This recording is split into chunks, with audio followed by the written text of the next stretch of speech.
Oi, gente, boa tarde. A gente vai dar continuidade falando sobre a assistência ao paciente com necessidades especiais. A nossa aula de hoje a gente vai falar um pouco sobre a política para essas pessoas com necessidades especiais. E aí a gente vai falar alguns princípios gerais dessa política. Primeiro é que a pessoa portadora dessas necessidades ela tem o direito à saúde, da mesma forma que qualquer cidadão, utilizando o mesmo modelo assistencial. Então, ela não vai ser diferenciada por ter uma necessidade especial. Ela vai ser atendida pelo mesmo modelo, ela tem os mesmos direitos. E aí, essa questão da saúde, ela tem que estar programada e planejada para atender essas pessoas com necessidades especiais. Por quê? Porque essa ocorrência dessas necessidades especiais é possível durante todo o processo de evolução das doenças. Então, é necessário que se haja um planejamento pensando também nessas possibilidades e não apenas como se isso fosse um evento qualquer que pudesse acontecer. Não. Durante a evolução de uma doença, a pessoa pode acabar desenvolvendo um dano, ela pode estar desenvolvendo uma deficiência, uma incapacidade, algum impedimento. Então, é necessário que se tenha um planejamento. A assistência às pessoas com necessidades especiais, ela tem que ser integral, do início, lá da assistência mais básica, até a assistência mais completa, dentro de um enfoque multiprofissional, ou seja, vai ter ali um médico, um enfermeiro, um técnico, um fisioterapeuta, um nutricionista, um fonoaudiólogo, então ela vai ter uma equipe atendendo ela, onde vai buscar desenvolver a sua potencialidade, sua autonomia, porque o que a gente busca num paciente em que tenha uma deficiência é que ele possa desenvolver o máximo que ele puder, tá? Porque isso dá alguma autonomia a ele. E nunca exclusivamente baseada nas necessidades especiais. A gente não pode limitar aquela pessoa. Por exemplo, há casos de pintores que não têm os membros superiores e eles pintam quadros com os pés. Então, a gente não pode limitar a capacidade de uma pessoa por sua necessidade especial. Ah, não, então já que ela não tem braço, ela não pode pintar, ela não pode desenhar. Então, a gente tem que estimular, desenvolver ao máximo a potencialidade para que aquela pessoa se torne tenha um pouco de autonomia. E aí, gente, ela tem que ser participante, coparticipante desse processo de reabilitação. É importante em que ela tenha a noção de que ela ali é o principal fator para que aquela atividade, para que aquele desenvolvimento funcione. E esse atendimento, ele tem que ser avaliado e aprimorado constantemente. À medida que aquela pessoa vai desenvolvendo, aquele atendimento vai ser reavaliado, vai ser aprimorado para melhorar mais ainda o atendimento a essa pessoa. O Estatuto da Pessoa Portadora de Deficiência se destina para assegurar a integração e a inclusão social e o pleno exercício dos direitos individuais e coletivos das pessoas que apresentam limitação em suas atividades devido à sua deficiência. Então, o Estatuto da Pessoa Portadora de Deficiência assegura de que essa pessoa ela possa ser inclusa na sociedade, que ela possa exercer as atividades, mesmo tendo algumas limitações. O objetivo é introduzir no ordenamento jurídico brasileiro lei que define claramente os direitos da pessoa com deficiência. Esse estatuto, gente, ele diz também, ele propõe também o desenvolvimento de ações que assegurem a plena inclusão das pessoas com deficiência no contexto socioeconômico e cultural. Garante o acesso, ingresso e permanência da pessoa com deficiência. Ela pode ser acompanhada por pessoas ou por animais que vão estar ali servindo de apoio. Portanto, os produtos que ele utiliza como ajuda técnica em todos os ambientes de uso coletivo. Então, se eu tenho uma pessoa cega em que tem ali o cão-guia e precisa entrar no banco, não pode ser impedido de entrar, porque aquele animal ali lhe serve de apoio. Então, eu tenho o estatuto que garante esse acesso a essa pessoa com deficiência. Viabiliza a participação das pessoas com deficiência em todas as fases de implantação de políticas públicas. Ou seja, ao formalizar uma política pública, há a necessidade dessa participação dessas pessoas, tá? Porque a gente tem que incluir essas pessoas na sociedade, então a gente tem que começar isso de base. Então, dentro das políticas públicas, tem que ter essa viabilização com a participação dessas pessoas com deficiência. Também tem a realização de estudos epidemiológicos e clínicos, de modo a produzir informações sobre a ocorrência de deficiência e incapacidades, orientar a população. Nada melhor, gente, para que diminua-se o preconceito, a informação, tá? E isso é extremamente importante, porque a gente não pode olhar para aquela pessoa só pelo que ela pode fazer. A gente tem que olhar para aquela pessoa como um todo, mesmo que ela tenha alguma deficiência. E nada melhor do que informação para que isso se diminua. Cria-se também, no âmbito do SUS, centros de biologia, genética, como referência para informação e prevenção também de deficiências. Torna compulsória a matrícula e a inclusão escolar de pessoas com deficiência em estabelecimentos de ensino regular. Nenhuma escola pode negar matrícula a uma pessoa só por ela ter deficiência. A escola ela tem que estar preparada, ela tem que estar capacitada para receber esse aluno, tá?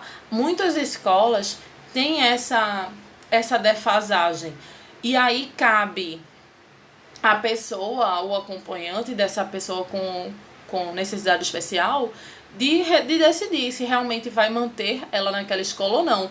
Mas a escola não pode negar de forma alguma a matrícula de uma pessoa com deficiência. Pelo contrário, ela tem que dar apoio, ela tem que ter profissionais realmente capacitados para atender esse tipo de público, porque é um direito, certo? Torna obrigatório o oferecimento de educação especial ao educando com deficiência internado em hospitais por prazo igual ou superior a 1 ano. Ou seja, mesmo que um paciente deficiente esteja internado por um prazo igual ou superior a 1 ano, ele tem direito, tá? É um direito dele em que ele tenha uma educação especial, mesmo ele estando internado. Obriga as emissoras de TV a legendar e dublar todos os programas nacionais e estrangeiros, favorecendo o direito à informação das pessoas com deficiência auditiva e visual. Gente, é a questão do que a gente falou na aula passada, da acessibilidade. É preciso em que tudo se torne acessível para todas as pessoas da sociedade, não apenas só algumas. Ah, não, vou passar esse programa da televisão, mas quem tiver uma deficiência auditiva não terá como ver. Quem terá uma deficiência visual não terá como ouvir. Então, é realmente importante e que a pessoa, as emissoras, dublem todos os programas, tá? Coloquem legendas, tá? Coloquem, como é, eu esqueci o nome, os dubladores, até que usam a linguagem dos sinais no cantinho ali da televisão, para que as pessoas consigam visualizar e entender o que se está falando. Professora, mas a questão da deficiência visual, se a pessoa não enxerga na TV, e aí, como é que vai ser? Tá, mas ela pode ouvir, entendeu? Então, é necessário que, não, se um filme, vou ter um filme, então o ideal é que se tenha outros áudios na língua da pessoa para que ela possa entender. Então, é tornar o mais acessível possível, tanto para pessoas com deficiência auditiva quanto a visual. Sei muito bem que para assistir uma TV, uma pessoa com deficiência visual terá realmente mais dificuldade, obviamente. Mas tem pessoas que têm a deficiência visual que não é 100%, que ela consegue ainda enxergar um pouquinho.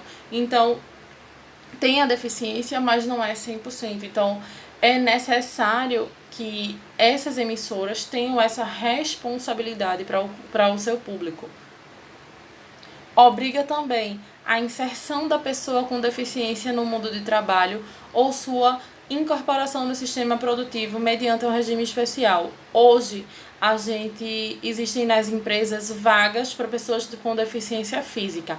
E aí as empresas elas separam de 2 a 5% de seus cargos para portador de deficiência. E mesmo assim eu ainda acho muito pouco.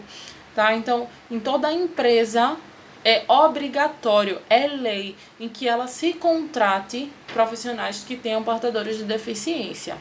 A dispensa do empregado deficiente somente poderá ocorrer após a contratação de um substituto em condição semelhante, certo? Nos concursos públicos também ficam reservadas para os deficientes pelo menos 5% das vagas disponíveis, tá? Então, é lei. Incentiva também a prática desportiva entre as pessoas com e sem deficiência. Estimula a ampliação do turismo voltado à pessoa com deficiência, porque a questão, como eu falei já antes, da acessibilidade. Uma pessoa que tem uma deficiência física, ela pode querer viajar, então é necessário que o turismo esteja preparado também para atender esse tipo de público. Os planos e programas governamentais deverão prever orçamento, recursos orçamentários destinados especificamente ao atendimento das pessoas com deficiência, garante acesso nos transportes coletivo urbano, intermunicipal e interestadual. Então, é necessário que os meios de transporte também estejam habilitados para receber essa pessoa com deficiência.